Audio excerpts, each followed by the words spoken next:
بسم اللہ الرحمن الرحیم۔ کثرتی ذکر سے اسوہ حسنہ کی پیروی کا نصیب ہونا۔ اللہ جل شانہ فرماتے ہیں سورہ احزاب آیت نمبر 21 میں، اعوذ باللہ من الشیطان الرجیم، بسم اللہ الرحمن الرحیم۔ لقد کان لکم فی رسول اللہ اسوۃ حسنہ لمن کان یرجو اللہ والیوم الآخر وذکر اللہ کثیرا۔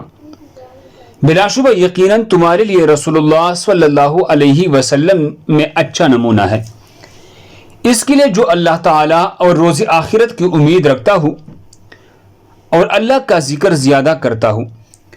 قاضی ابو سعود کثرت سے ذکر کرنے والوں کے لیے رسول اللہ صلی اللہ علیہ وسلم میں اچھا نمونہ ہونے کی حکمت بیان کرتی ہوئی لکھتے ہیں،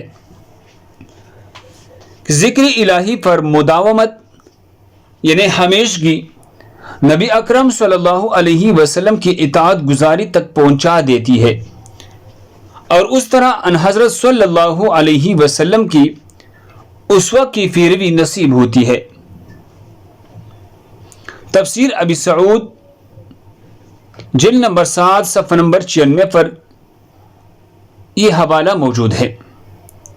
تو ناظرین کرامی، رسول اللہ صلی اللہ علیہ وسلم پر ذکر کے ساتھ ساتھ اس پر درود بھی بھیجا کرے، یہ بھی حضور کی اطاعت گزاری تک پہنچا دیتی ہے۔ اللہم صلی علی محمد وعلی آل محمد۔ اسی طرح بہترین اذکار میں سے سبحان اللہ و بحمدہ سبحان اللہ العظیم بھی آپ پڑھ سکتے ہیں۔ سبحان اللہ، الحمدللہ، لا الہ الا اللہ واللہ اکبر، یہ ذکر بھی آپ پڑھ سکتے ہیں۔ اللہ ہمیں کثرت ذکر کرنے کی توفیق عطا فرمائے۔ دوسری مسلمانوں کے فائدے کے لیے آگے ضرور شیئر کریں۔ مزید خوبصورت معلومات کے لیے ہمارے چینل کا وزٹ کریں۔ جزاکم اللہ خیر۔